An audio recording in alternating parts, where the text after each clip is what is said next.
Bismillahirrahmanirrahim. Assalamualaikum warahmatullahi wabarakatuh. Pemirsa yang dirahmati Allah, marilah kita simak ceramah dari Buya Syakur Yasin dengan tema dahsyatnya berdoa. Sebelumnya marilah kita bersolawat terlebih dahulu.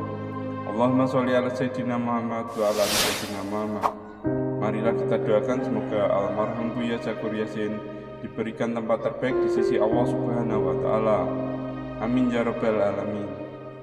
Assalamualaikum warahmatullahi wabarakatuh. Bismillah, tawakkaltu 'ala Allah, la haula wala quwwata illa billah.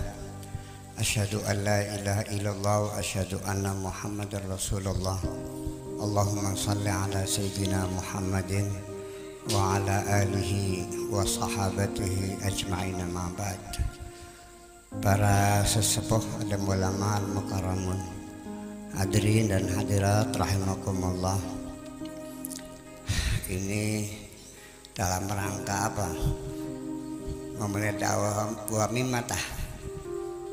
Ya, jadi memang Bapak sekalian, saya selalu mengajak teman-teman,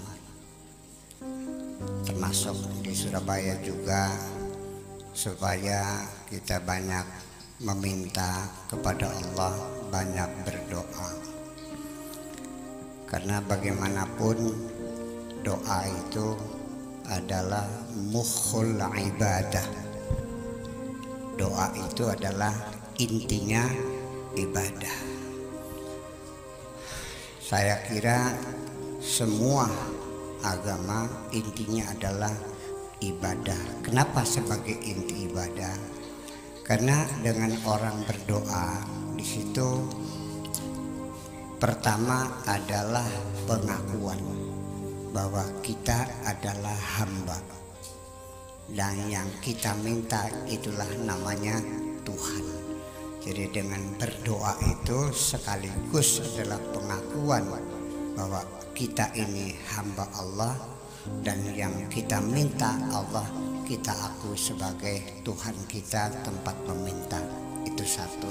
Yang kedua, yang ketiga, manfaatnya berdoa itu ialah apabila kita mendapatkan rezeki apa saja, karena tadinya kita berdoa itu akan menimbulkan rasa syukur karena kita merasa diberi oleh Allah Subhanahu wa ta'ala.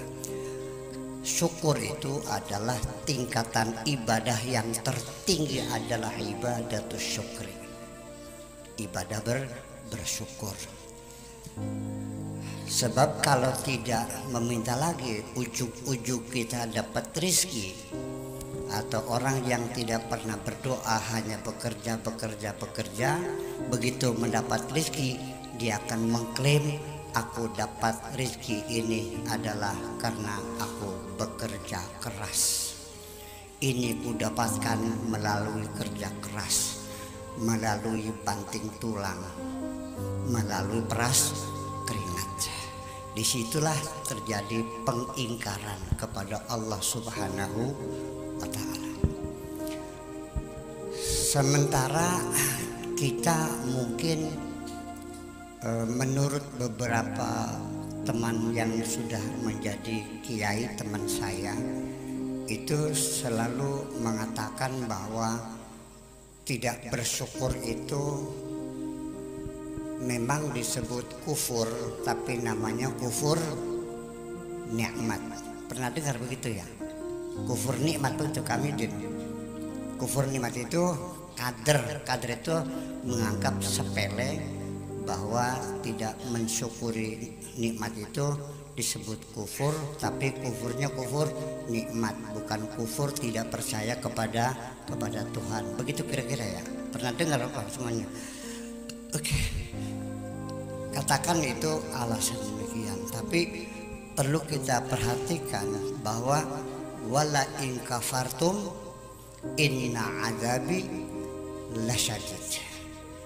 Jadi artinya orang yang kufur nikmat itu akan disiksa oleh Allah dan siksanya sangat berat. Jadi kader atau dosa besar atau dosa kecil kira-kira? Tidak bersyukur ini persoalannya. Jadi ayat itu kan begini bunyinya. Saya ingin coba menguraikan dulu.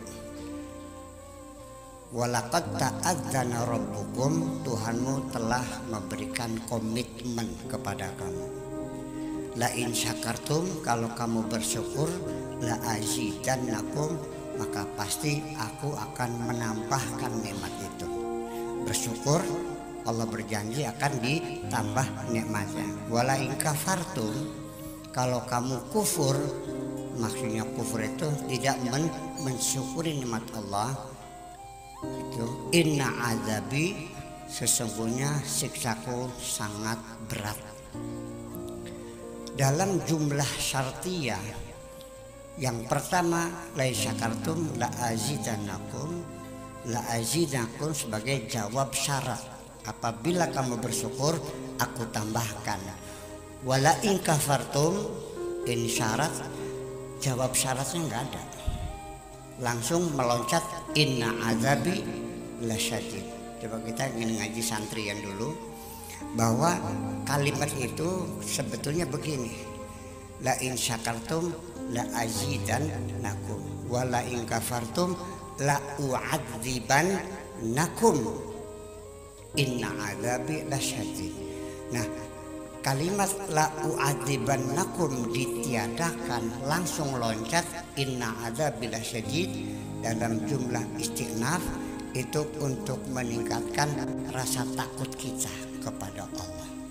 Sebab kalau masih dinyatakan la u'adzibannakum, bisa-bisa tidak takut. Begini contohnya, kita punya anak, sudah sore nggak pulang-pulang juga, main keneker, apa keneker tuh, kelereng. Nah pulang udah malam nggak pulang juga. Kalau nggak pulang saya pukul kamu, itu ancaman kan begitu. Tapi tidak bilang begitu. Dia pulang, bapak nih ambil apa? Pentungan. Kalau nggak pulang, nih apa ini nih? Dengan begitu apa ini nih? Ini pentungan ini sekali pukul bocor kepalamu ini. Tidak mengatakan ku pentung. Itu menyebabkan anak semakin takut kepada ancaman bapaknya. Itu persoalannya, mungkin kita karena bukan orang Arab jadi tidak menangkap sinyal-sinyal seperti itu, sehingga akhirnya mengatakannya ya itu kan sekedar kufur nikmat. Di sini saya ingin mengatakan bahwa orang yang tidak bersyukur kepada Allah atas nikmatnya, itu statusnya disebut kafir, dan dia akan mendapat siksa yang keras. Ini satu, kafir. Kemudian ada kafir lain, kafir istikbar, artinya karena kesombongan seseorang maka juga disebut kafir. Iblis itu bukan tidak mengaku Allah sebagai Tuhan Sang Pencipta, dia mengakui. Tetapi persoalannya dia tidak mau bersujud kepada Adam. Ketika ditanya oleh Allah, kenapa kamu tidak bersujud? Iblis menjawab, qala ana khairum minhu, aku lebih baik dari Adam. Allah sangat bijaksana, tidak begitu langsung dikepret mukanya, tidak langsung diusir, tapi diklarifikasikan, ditanya kenapa, apa argumentasimu kamu mengatakan lebih baik dari Adam. Disitulah iblis menyampaikan argumentasinya, khalaqtani min narin wa khalaqtahu min tin, engkau menciptakan aku dari api dan engkau menciptakan Adam dari tanah. Berarti iblis di sini masih tetap mengakui Tuhan atau Allah sebagai pencipta. Engkau menciptakan aku, khalaqtani. Berarti iblis mengakui Allah yang menciptakan dirinya. Wa khalaqtahu, dan engkau menciptakan Adam min tinin, dari tanah. Berarti iblis mengakui bahwa Allah yang menciptakan Adam. Artinya aku juga yang menciptakan Allah, Adam juga yang menciptakan Allah. Hanya saja aku lebih baik karena aku ini dibuat dari api. Itulah sebabnya begitu iblis menolak aba wastakbaro, sebabnya menolak karena dia sombong. Karena dia sombong, wa kana minal kafirin, maka iblis dinyatakan adalah orang kafir. Iblis masuk neraka enggak? Menurut Bapak iblis masuk neraka enggak? Dosanya apa? Karena kesombongannya. Sombongnya pada dasarnya. Karena dia menolak untuk bersujud kepada Adam. Ini itu. Yang ketiga disebut orang kafir juga ketika medit. Kata orang Surabaya, medit apa? Kikir ya. Karena kikir itu juga disebut oleh Allah orang kafir. Alladzina yabkhuluna wa ya'muruna an-nasa bil bukhli wa yaktumuna ma atahumullahu min fadli inna a'tadna lil kafirina adzaban muhina. Sesungguhnya orang-orang yang kikir, wa ya'muruna an-nasa bil bukhli, dan menyuruh orang untuk kikir, wa yaktumuna ma atahumullahu min fadli, dan menyembunyikan anugerah dari Allah. Inna a'tadna, sesungguhnya kami telah mempersiapkan lil kafirina, untuk orang-orang kafir itu, yaitu orang medit, adzab muhina, siksaan yang menghinakan. Berarti kalau begitu orang sombong ya kafir, orang medit ya kafir, orang yang tidak bersyukur juga kafir. Semuanya mendapat hukuman dari Allah Subhanahu wa ta'ala. Jadi begitulah makanya pentingnya kita ini berzikir itu, meminta kepada Allah. Karena dengan ketika kita meminta itu pasti rasa sombong kita hilang. Dan kalau kita meminta setelah dikabulkan, akan mendorong kita berterima kasih kepada Allah Subhanahu wa ta'ala.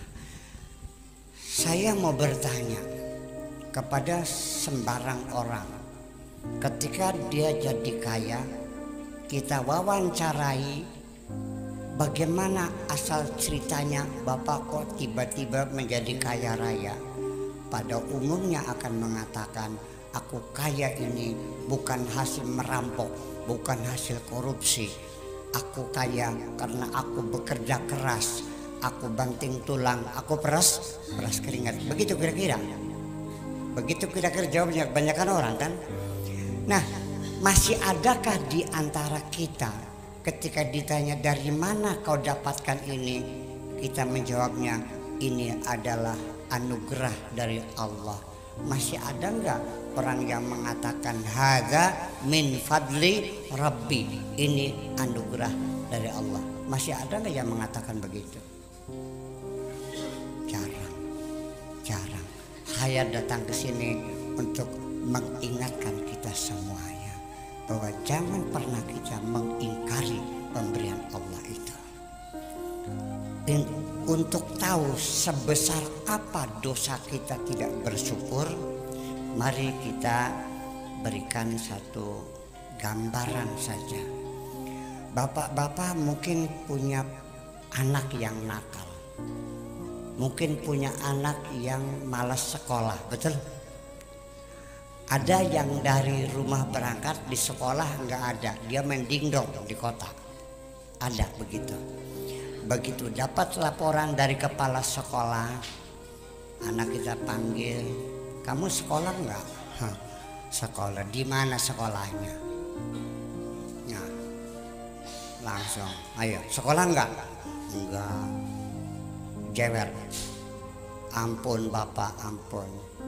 Sekali lagi, awas. Baik, maaf. Begitu anak sudah menangis dan minta maaf, selesai. Orang tua pasti bilang, ya sudah, jangan lagi. Mungkin juga anak kita juga kadang-kadang suka mengambil uang receh dari kantong kita. Betul nggak? Ada nggak? Ketangguhan lagi, pegang telinganya. Tadi ngambil uang ya? Iya. Berapa? 50.000. Itu namanya maling, tau nggak? Awas. Mau nyolong lagi nggak? Enggak Pak. Kalau perlu minta langsung dikasih. Jangan begitu caranya. Oke? Iya Pak, maaf. Kalau sudah anak minta maaf, dimaafkan enggak? Dimaafkan, selesai. Apapun kesalahan anak kita, begitu dia datang minta ampun, selesai. Tetapi ketika anak itu setelah jadi orang kaya dan kita orang tua masih ingat bagaimana membesarkan dia, menyusui setiap malam, nyebokin, ngebedongin, ngebedakin, membiayai sekolah segala macam sampai dia sarjana, sampai jadi kaya. Ketika diwawancarai oleh satu TV swasta, bagaimana asal muasal dia berhasil jadi seorang konglomerat, ditanya oleh wartawan, berapa banyak modal yang kau dapatkan orang tua? Dia mengatakan, ini hasil kerja keras saya. Orang tua saya tidak pernah memberi modal sedikit pun. Orang tua mendengar anaknya bahwa orang tua saya tidak pernah memberi modal sedikit pun, diingkari semua. Apa yang terjadi?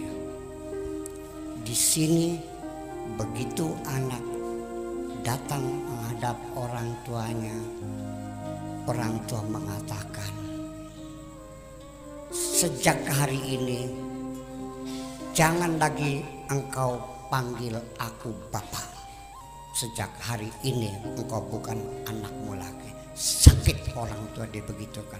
Mengerti sudah? Pengingkaran kebaikan adalah merupakan kejahatan besar. Paham nggak? Begitu nggak kira-kira? Bapak masih mengakui anak yang mengingkari kebaikan-kebaikannya. Itulah.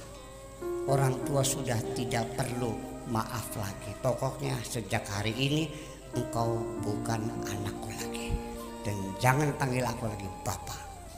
Karena bapaknya tahu anaknya mengatakan orang tuaku tidak ngasih modal apa-apa. Itulah kira-kira orang yang tidak bersyukur kepada Allah akan inna azabi lasyadid. Itulah makanya kita masih tahu bahwa sesungguhnya dosa-dosa besar itu di mana adanya, bukan di tangan kita. Dosa besar bukan di kaki kita, dosa besar bukan di telinga. Ini semuanya hanyalah prajurit-prajurit yang melaksanakan tugas sang komandan. Siapa komandannya? Hati kita. Jadi siapa yang melakukan dosa besar adalah hati kita. Dosa besar hati kita. Ini semuanya dosa kecil. Sebaliknya begitu juga ibadah. Ibadah yang besar bukan ibadatul jawarih, tapi ibadatul qulub. Ceritanya begini. Syekh Abdul Hasan Asyaduli itu seorang waliullah terhormat dan semua santrinya sangat memuliakan. Tiba-tiba ada seorang muridnya yang sangat dekat mengatakan, Syekh Abdul Hasan, sampeyan ini waliullah, semua orang hormat, semua memuliakan, tapi saya lihat-lihat ibadah sampeyan ini tidak lebih hebat dari mereka. Mereka habis sholat fardu, sholat sunnah ba'diyah, sebelumnya sholat qobliyah, setelah itu mereka berzikir berlama-lama, Tapi sampai kok sholatnya biasa-biasa saja. Begitu assalamualaikum langsung pergi, nggak ada zikirannya lagi, langkah gede-gede gimana, nggak ada hilo-hilonya lagi, langsung aja. Apa jawabnya? Ibadatul qulubi khairun min ibadatil jawarih. Ibadah hati lebih baik, lebih utama daripada ibadah badan kita ini. Jadi artinya sampai nanti pun yang akan dipertimbangkan oleh Allah sendiri bukan apa yang kita lakukan, bukan melihat kepala kita keningnya menjadi hitam, mungkin apalagi yang pakaiannya serba pakai jubah, nggak ada urusan. Ya, nanti di penghujungnya yang bakal bisa ditemui Allah adalah orang-orang yang hatinya baik. Percaya nggak? Iya. Yaitu illa man atallaha biqalbin salim, kecuali orang yang datang menghadap Allah dengan membawa hati yang baik. Kembali hati lagi. Sampai nanti orang ketika meninggal dunia, ada yang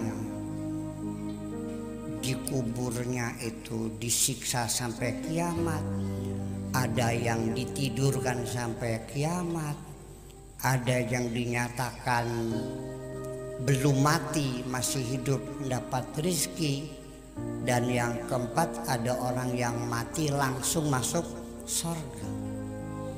Tidak ada hisab kuburan lagi, tidak perlu dipertimbangkan lagi. Kenapa? Karena hatinya sudah damai. Ya ayyatuhan nafsul mutmainnah, wahai jiwa yang damai, irji'i ila rabbiki, pulanglah kepada Tuhanmu. Radiyatan mardiyah, engkau suka, Tuhanmu suka. Fadkhuli fi ibadi, dan masuklah engkau dalam golongan hambaku. Begitu sampai tujuan, fadkhuli jannati, silakan masuk surga. Jadi ini persoalannya. Jadi semua apapun kembali kepada hati kita sendiri. Makanya yang namanya istighosah, namanya berdoa, namanya itu semuanya sebetulnya mengasah hati kita. Ya Allah ya Rabbi, bapak-bapak dan ibu-ibu sekalian.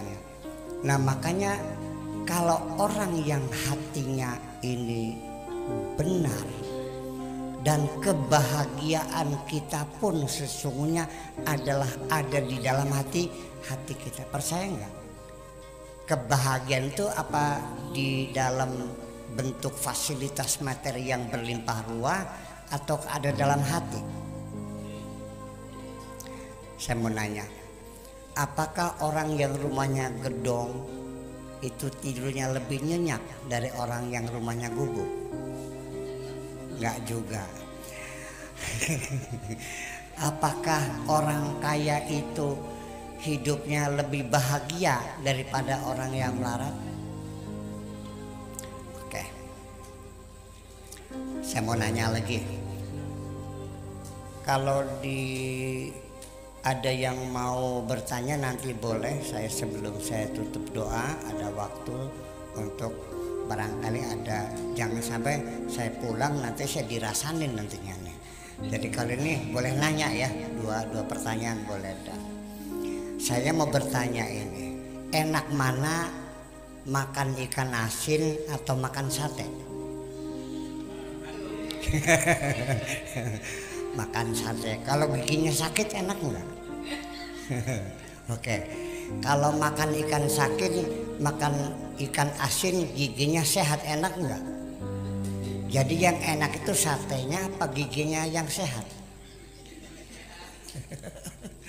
Jadi artinya ternyata bahwa ini banyak nyamuk. Ada hotel enggak?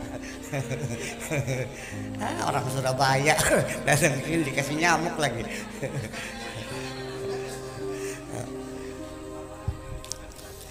Jadi ternyata kebahagiaan itu adalah inti yang paling penting, yang paling substantif adalah kesehatan.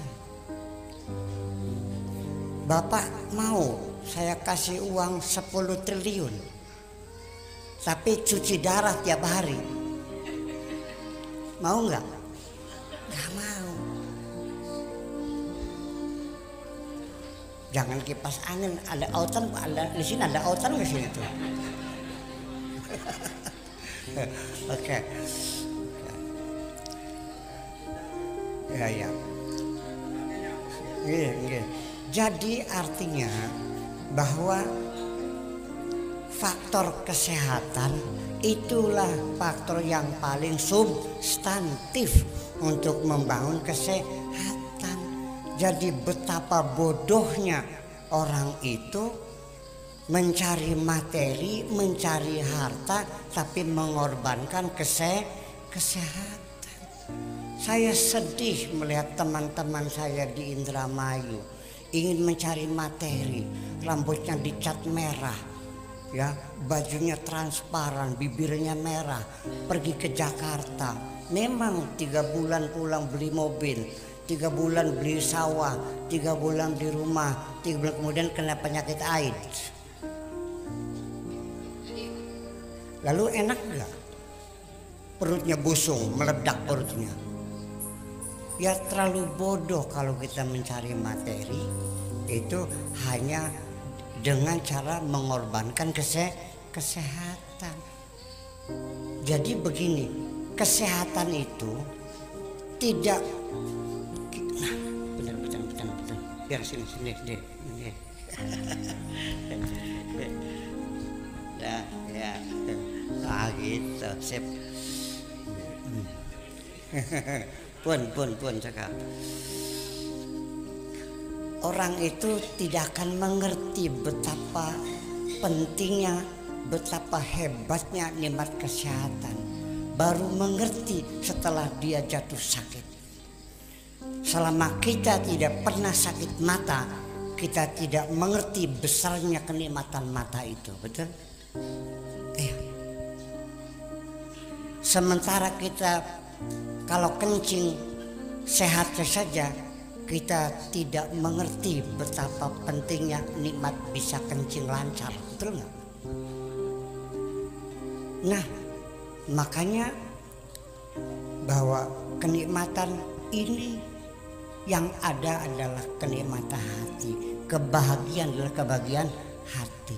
Tetapi sebetulnya yang menyebabkan kita sering menangis ketika makanan kita hanya nasi putih dengan garam saja, ketika kita makan nasi hanya dengan tempe saja.